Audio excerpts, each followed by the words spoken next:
Reconciliation is a word that I'm sure we've all familiarized ourselves with by now. In fact, the term was quite foreign to many Canadians up until the late 1990s when it was included in a government report that examined many issues pertaining to Indigenous communities. Nonetheless, the weight of its meaning seems to be declining over the years with its increased usage. So, before we move forth to explore its complexities, let's step back and ask ourselves, what does reconciliation mean? Well, according to the Oxford Dictionary, reconciliation is the restoration of friendly relations.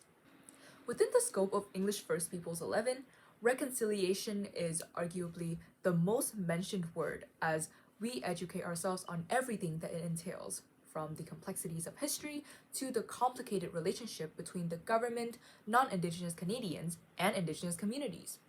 So, why do we bother discussing reconciliation? And what do we need to do? To answer the above question, we will examine selected segments from a variety of sources that help to explore the following thematic statement.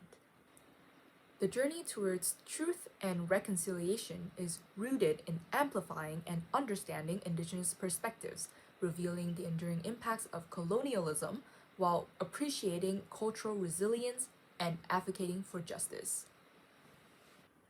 Evidently, this is focused on big idea number 6 of the EFB 11 course, which states that reconciliation is a complex process which means different things to different groups and people in Canada.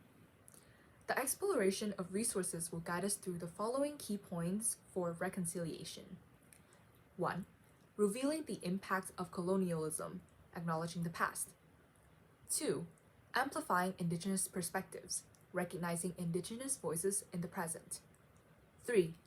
Advocating for actions and justice, striving for a future of truth and understanding. The resources used are as follows. To initiate the process of reconciliation, we must start with revealing the impact of colonialism by acknowledging the past. Since the establishment of Canada as a country, its government had explicitly expressed and acted on its goal to eradicate Indigenous cultures. It has enacted many discriminatory policies and put into place forceful systems solely aimed at the complete erasure of a minority for which it deems uncivilized. One major example of such systems was residential schools. A passage from an episode of Telling Our Twisted Histories revealed the impact of these systems. All the children had to go, even if you didn't want to go. Everyone had to go. It was systemic. It was a loss of autonomy. Attendance at residential school was against the willingness of families. Education was not focused on expanding the potential of a child, but was rather a means to fulfill a barbarous goal set forth by a government that prioritized discriminatory agendas, and harsh punishments await those who wanted to escape the gruesome oppression. This sets Indigenous children, specifically, behind their peers and diminishes their ability to excel in the future.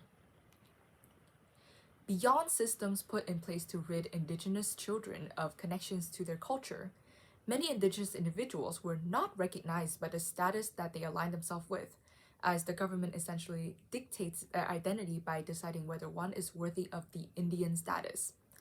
On this note, Shannon Webb Campbell, a Mi'kmaq descent whose status was determined by the government, wrote in her poem on receiving a government letter rejecting our Indian status, "Goddamn Jacatars. Government commands colonial amnesia." Jacatars is a pejorative term used with negative connotation to refer to a Newfoundland native of mixed French and Native American descent. With such, the sentence has a very commanding and insensitive tone. It reflects the sentiment felt by Indigenous communities when their identity is deemed by a government that has been implementing nothing but policies to harm the well-being of their people. Beyond stripping away the ability to foster a sense of belonging with their Indigenous roots, the government extends its effort towards assimilation by directly choosing to label the Indigenous individuals through inflexible and abstract criteria. All of such funnels down throughout one's life, resulting in feelings of displacement and cultural fragmentation. In fact, such was the goal of systems put in place by the government, as the mission of residential schools was to kill the Indian in the child. This destroyed languages, cultures, spiritualities, and ways of knowing that date back thousands of years. Residential schools was a deliberate attempt to forcefully strip cultural knowledge from the children who will be responsible for its continuation.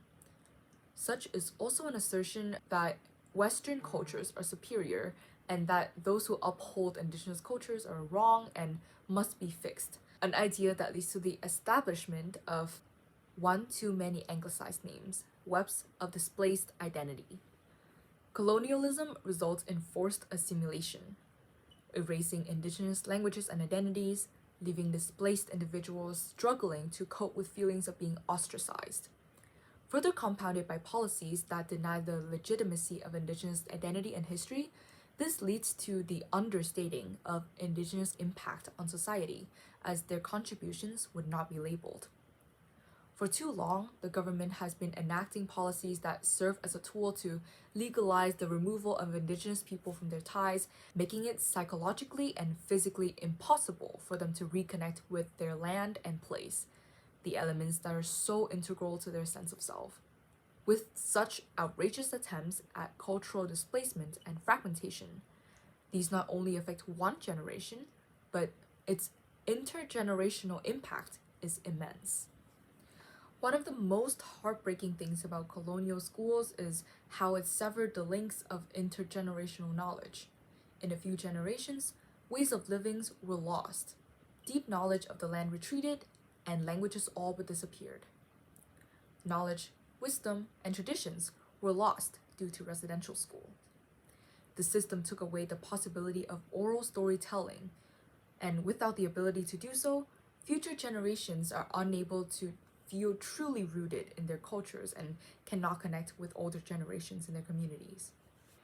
The consequences of these systems could also extend beyond the loss of knowledge. For instance, it could mean substance abuse. In his article, The Path to Healing, Richard Wagamese mentioned that once the members of his family discovered that alcohol could numb their deep hurt and isolation, they ceased to be a family. Past colonialistic systems forced upon indigenous communities have brought about immense psychological trauma that persists long after the system is abolished. Those faced with the copious amount of ordeal left behind by their experience in residential schools, for instance, are not provided with sufficient support and thus turn to addictive substances as a coping mechanism. This reveals the feedback loop that harms the well-being and potential of indigenous communities. The difficulty one faces in dealing with the aftermath of colonialistic systems put them in a position where they are unable to provide care and support for future generations in their family, thus causing the perpetuation of unjust circumstances. Following the acknowledgement of the tainted history of the mistreatment faced by indigenous communities, and therefore acknowledging the devastating consequences of colonialism in the past, it is imperative to amplify indigenous perspectives and therefore recognizing indigenous voices in the present. This would then help to align our understanding of reconciliation with that from the indigenous perspective. In the modern age of technology, we must also recognize the effect that media has on the perception that non-Indigenous Canadians have of Indigenous communities, cultures, as well as their outlook on colonialism. The imposed superiority of colonialistic systems has been so ingrained into the media that it has altered some Indigenous individuals' thoughts. In his article, Truth Before Reconciliation, Canada Needs to Hear Indigenous Stories, Jesse Wente states that colonial systems have always pushed assimilation and exploitation as the only way to survive and succeed, the only way forward. He also admits that his own family made great efforts and greater sacrifices as they were forced into that narrative. If they gave up our land and culture, their communities and identities, they thought they could become Canadian, the story went. The push for colonialism and assimilation as the only way forward has superimposed Western cultures while devaluing the intricacy and importance of Indigenous ways of living. As seen, many Indigenous people feel that they must choose between being a Canadian or being Indigenous. Well, this should not be the case. Canada is built on the land that Indigenous communities have resided on since the beginning of time. They should be able to call themselves Canadian without having to give up any aspect of their culture and identity. In the same article, Jesse Wante also emphasizes the importance of laying a foundation of truth, stating that if we ever hope to see a functional relationship between this country and its First Nations people, it has to grow from honesty and understanding. The basis cannot be a lie.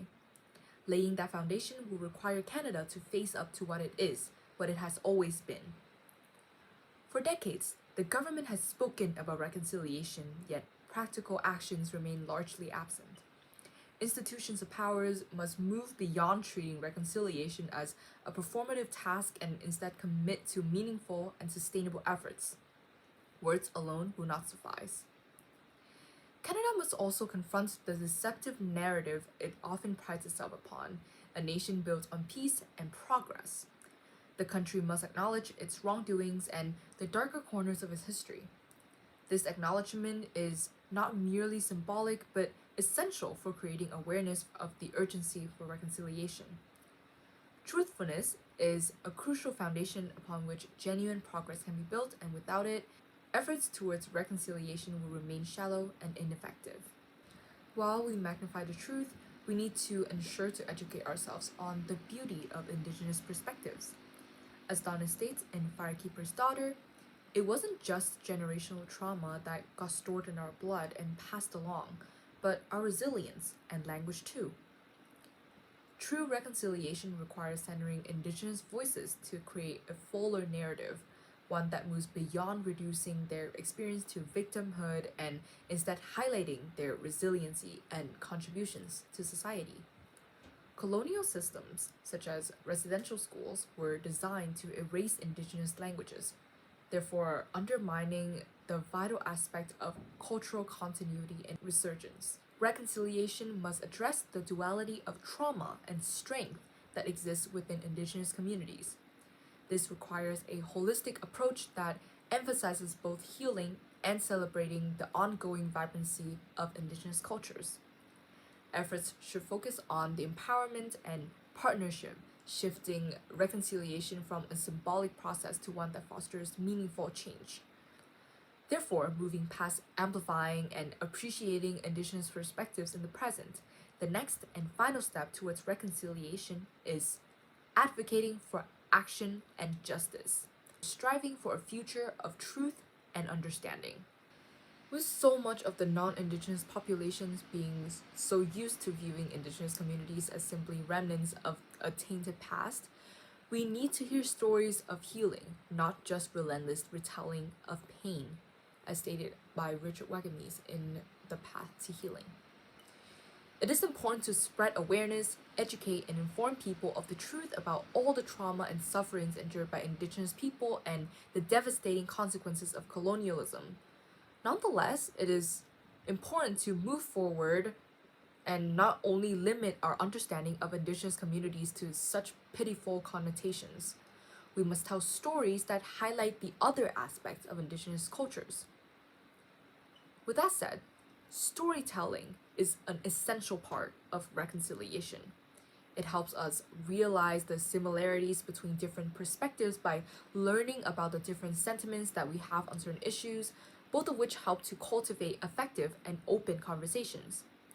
Only by acknowledging our common grounds and understanding what that varying views could coexist can we effectively move forward with reconciliation. Current use of Indigenous issues also reflect the importance of the fight for justice.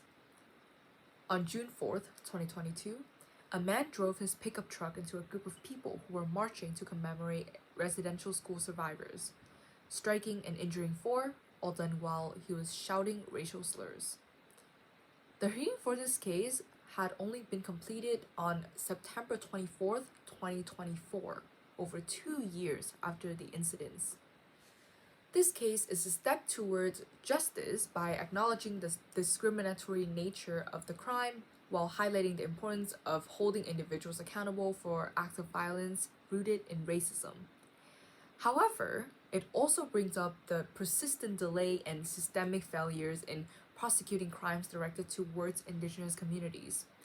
Throughout Canadian history, there has been a pattern of neglect and inaction when addressing violence against Indigenous peoples. Many cases of violence, abuse, and mistreatment, whether in residential schools, in broader societal contexts, or through state institutions, remain unresolved or take decades to reach any form of justice. This delay not only prolongs the sufferings of survivors and their families, but it also reinforces the perception that crimes against Indigenous communities are not treated with the urgency and gravity they deserve. True reconciliation demands addressing these systemic delays by ensuring that justice is not only served but also timely and available for Indigenous communities. Receiving the news of Manuel's verdict, Robert Jago, who participated in the march then, posted on his social media, "Guilty, just got the verdict for the residential school attack driver, the guy that tried to run us down. Guilty." Jago's emotional response emphasizes the significance of justice in the reconciliation process. For survivors and their allies, this verdict symbolizes a meaningful victory in the broader fight for accountability and recognition of Indigenous rights. This case serves as a reminder of the power of collective advocacy and the role of the justice system in addressing historical and ongoing wrongs. Reconciliation requires truth and true humility on both sides. In reconciling with ourselves, we find the ability to create harmony with others. It has to start in the fertile soil of our own hearts, minds, and spirits. Reconciliation is a two-way street that demands us to listen and learn, as well as the patience and willingness to share from Indigenous communities. It is necessary to confront the truth, though it might be uncomfortable at times, to recognize the impact of colonialism and move forward. Precious opportunities such as hearing the experiences of Indigenous individuals firsthand, such as the presentation we had with Cecilia Ricci, are beneficial to the cultivation of a holistic perspective on reconciliation. Inaction is a powerful choice. Reconciliation requires active participation from both sides. Choosing not to act in response to colonial harms, systemic racism, or the marginalization to Indigenous people is a contributing factor to the adversity faced by Indigenous communities. It is necessary not only for institutions and governments, but also individuals to commit to meaningful actions, even as small as confronting implicit biases or showing support by participating in events such as Orange Shirt Day. Remember, reconciliation is not a passive process. It demands intentional choices to act or not to act. It is vital to recognize that Indigenous communities are not confined to the past. They are vibrant, dynamic, and rooted in the present. Reconciliation is also ensuring a thriving, equitable future for Indigenous communities. While it is crucial to acknowledge the harms inflicted by colonialism, reconciliation must go beyond this acknowledgement to empower future generations. This means addressing systemic inequalities in education, health, governance, while creating a society where Indigenous children inherit a legacy of opportunity alongside their resilience. Reconciliation is not simply a destination, but a continuous journey. A journey that demands truth, humility, and unwavering commitment to amplify Indigenous voices, confront systemic inequalities, and foster harmony through collective action. Thank you.